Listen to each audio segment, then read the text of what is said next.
रात के 10 बज चुके हैं और मैं हूं आप सभी का अपना शाबिज़ मलिक और हाज़िर हूं आप लोगों के सामने फिर से एक क्राइम की कहानी को लेके, एक क्राइम की घटना को लेके। और दोस्तों आज के दिन कहानी सुनाने का मेरा कोई मूड नहीं था, क्योंकि दोस्तों अचानक से एक्सीडेंट हुआ और इस वाली साइड में बहुत ज़्यादा दर्द है। लेकिन दोस्तों उसके बावजूद मैंने देखा कि आजकल जो क्राइम है कुछ इस कदर हो रहे हैं कि आप लोगों को सुनाना बहुत ज़्यादा ज़रूरी है। दोस्तों दौर की बात है, एक वो दौर था कि जिस समय में लोग क्राइम कर कर बच जाया करते थे। उस समय में इतनी ज़्यादा सुविधाएं नहीं थी। अगर कोई परफेक्ट मर्डर का प्लान बनाया जाता था तो उस समय पुलिस के लिए ये बहुत ज़्यादा मुश्किल टास्क होता था, क्योंकि पुलिस के पास में वो सुविधाएं मौजूद नहीं थी जिससे वो इस केस का खुलासा कर सके। लेकिन आज के दौर में पुलिस के पास में सुविधाएं मौजूद हैं और इन्हीं सुविधाओं की मदद से पुलिस जो है वो कातिल को 10-10 और 5-5 साल के बाद भी गिरफ्तार कर रही है। और दोस्तों मैंने आप लोगों को कल के दिन एक कहानी सुनाई थी कि मुस्कान नाम की लड़की मेरठ में वो अपने पति का कत्ल सिर्फ इसलिए कर देती है कि उसको अपने पड़ोस में ही रहने वाला एक ढोंगी बाबा जो था, जो कि ऐसे गलत काम किया करता था, उसके चक्कर में वो आ जाती है और अपने लंदन में रहने वाले पति की हत्या कर देती है। और हैरानी की बात यह थी कि इस लड़की की 5 साल की एक बेटी भी थी। मैंने कल के दिन आप लोग को वो कहानी सुनाई थी और आज भी बहुत सारे लोग उस कहानी को कवर कर रहे हैं, क्योंकि व्यूज़ के चक्कर में अब उस कहानी में कुछ ऐसा वैसा मिला के बस परोसना चाहते हैं। लेकिन दोस्तों आज ही के दिन 2 और घटनाएं हुई। एक घटना दिल्ली के अंदर हुई, एक युवती जो कि पिछले 12 दिनों से गायब थी और आज उसकी डेड बॉडी मिल गई है। और दोस्तों पुलिस ने उसके ही एक दोस्त को गिरफ्तार किया है और बताया जाता है कि जो उसका दोस्त है ये पहले से ही उसे जानता था और इसी ने उस लड़की को अपनी गाड़ी में बिठाया था, जो पेशे से ड्राइवर है। और उसके बाद में किसी बात को लेकर कहासुनी हुई और उसके बाद में इसने हत्या कर दी। लेकिन इससे भी अलग जो कहानी मैं आप लोग को सुनाऊंगा, आज ही के दिन इस घटना का खुलासा हुआ है। लेकिन दोस्तों आप लोग जब इस घटना को सुनेंगे आप लोग बड़ा हैरान हो जाएंगे, बहुत ज़्यादा परेशान हो जाएंगे और आप लोग ये सोचेंगे कि आखिर इसमें गलती किसकी है। जिसने क्राइम किया है उसकी गलती है या फिर जो पीड़ित है जिसकी जान गई है उसकी गलती है। तो पूरी कहानी सिलसिलेवार तरीके से मैं आप लोग को सुनाऊंगा, बस आप लोग इस वीडियो में अंत तक बने रहिएगा। दोस्तों बात करूं अगर मैं आज की घटना की, तो आज की घटना की शुरुआत होती है उत्तर प्रदेश से।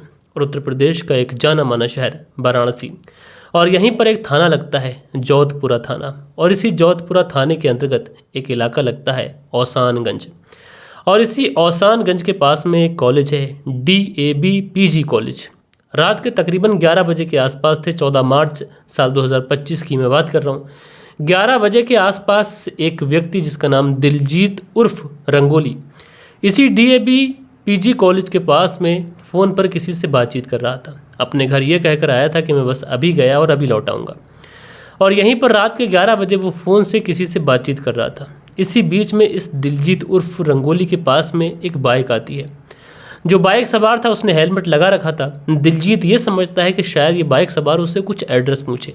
अब जैसे ही बाइक सवार दिलजीत के पास आता है, दिलजीत कुछ समझ पाता इससे पहले ही जो बाइक सवार था वो इसके ऊपर फायर कर देता है। और दोस्तों फायर इतना ज़्यादा सटीक था कि दिलजीत के सीने के आर पार हो जाता है। जैसे ही फायर की आवाज़ होती है तो जो बाइक सवार था वो बाइक लेकर 9-2-11 हो जाता है।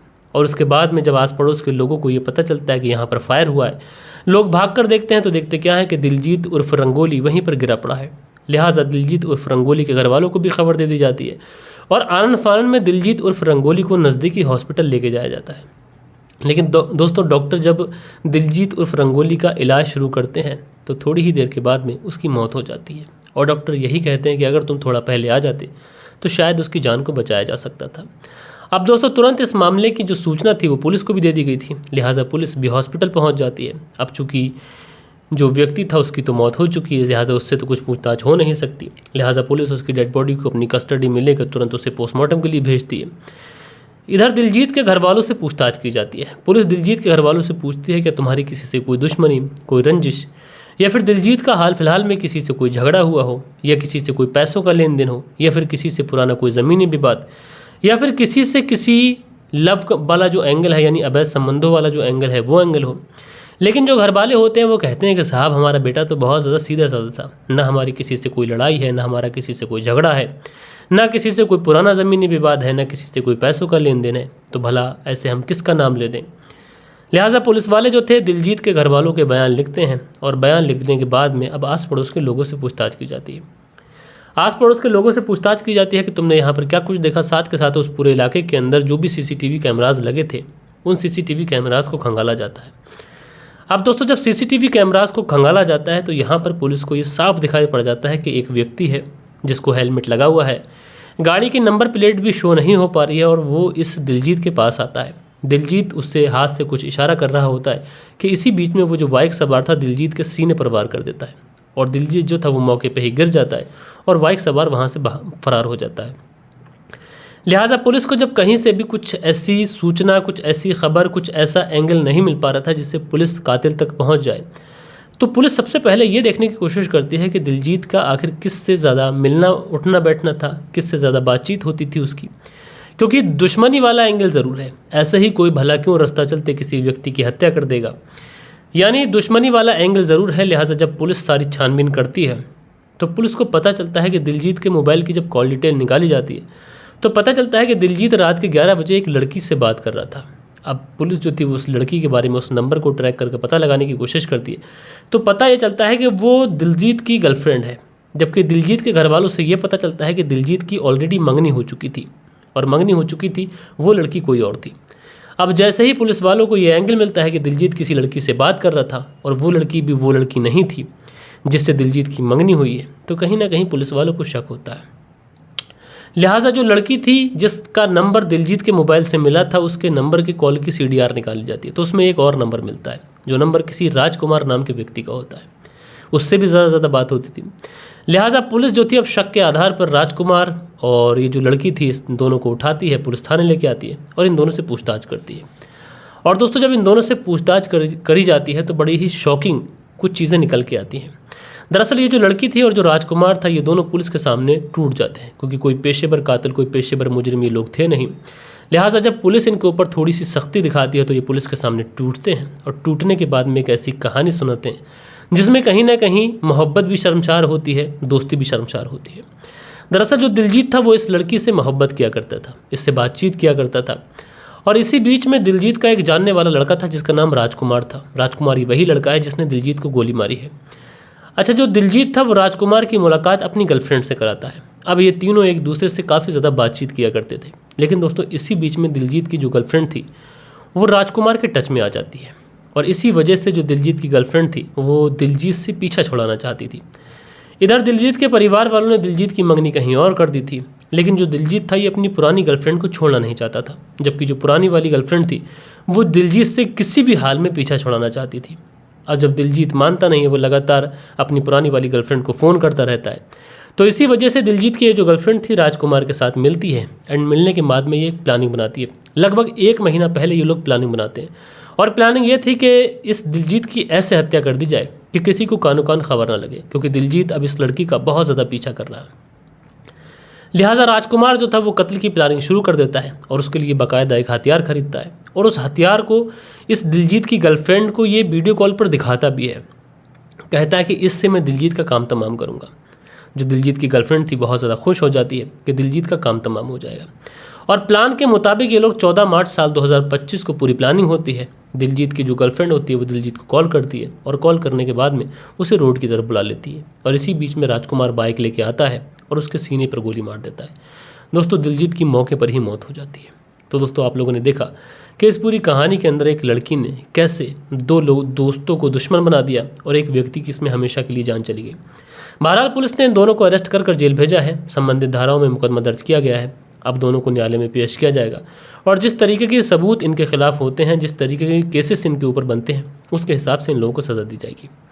बहरहाल दोस्तों ये थी आज की कहानी और कल के दिन आप लोग के जो भी कुछ कमेंट्स हैं, वक्त होता है कि आप लोग के कमेंट्स पढ़ लिए जाए। सो दोस्तों कल के दिन जो कमेंट्स आए थे इसमें मंसूरी भाईजान हार्ट बनाते हैं, बहुत शुक्रिया। सुरेंद्र शर्मा है लिखते हैं नमस्ते मलिक भाई साहब, नाइस स्टोरी। सुरेंद्र कुमार श्री विजयनगर राजस्थान से सुनते हैं, बहुत शुक्रिया भाई। उसके बाद में ओपन माइसर करके आईडी है, बहुत शुक्रिया भाई आपका। उसके बाद में अफजल अंसारी लिखते हैं मस्त, अफजल अंसारी जी आपका शुक्रिया। आदर्श यादव है लिखते हैं आप भैया मस्त बोलते हैं, दिल से प्रणाम। तो आदर्श यादव जी आपको भी दिल से बहुत बहुत शुक्रिया, बहुत बहुत प्रणाम भाई।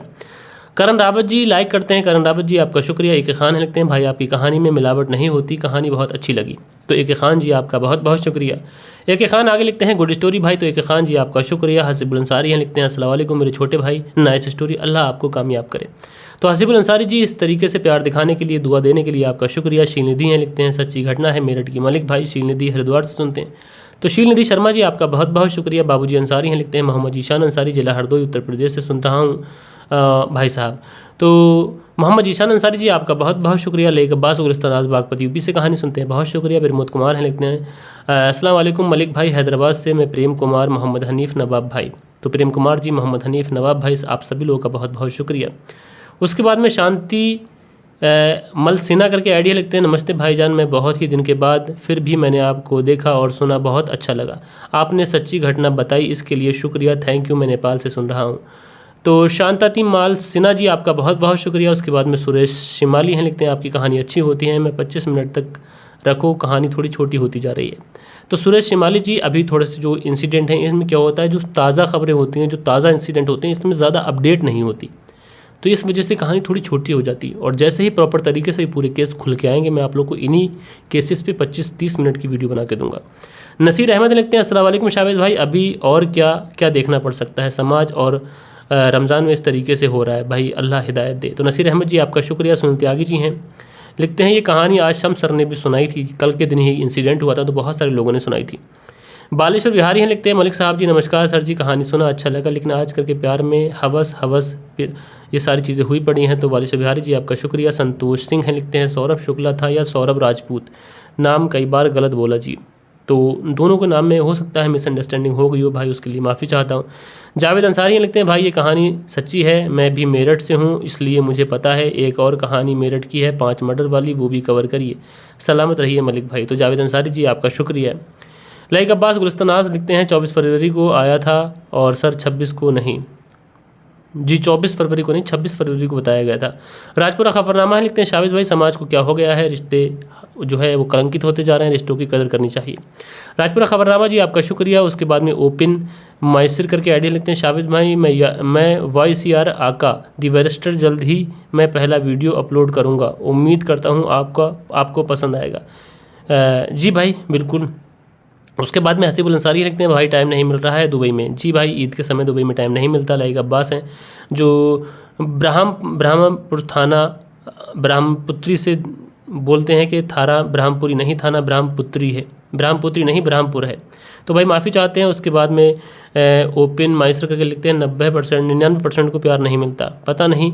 उसके बाद में अगला जो कमेंट्स है गंगा जी करके हैं और जी अपना प्यार से कमेंट्स करते हैं, बहुत शुक्रिया। लाइक अब्बास जी कमेंट्स करते हैं, बहुत शुक्रिया। जयप्रकाश जी कमेंट्स करते हैं, शुक्रिया। हसीबुल अंसारी जी कमेंट्स करते हैं, मोहम्मद रहमतुल्लाह करते हैं। उसके बाद में करण रावत जी करते हैं, धीरज चौधरी जी कमेंट्स करते हैं, करण रावत जी अगला कमेंट्स करते हैं। सो दोस्तों कुछ प्यारे प्यारे कमेंट्स थे जो कल के दिन आप लोगों ने किए थे। आशा करता हूँ कि आज की जो कहानी है ये आप लोगों को ज़रूर से ज़रूर पसंद आई होगी।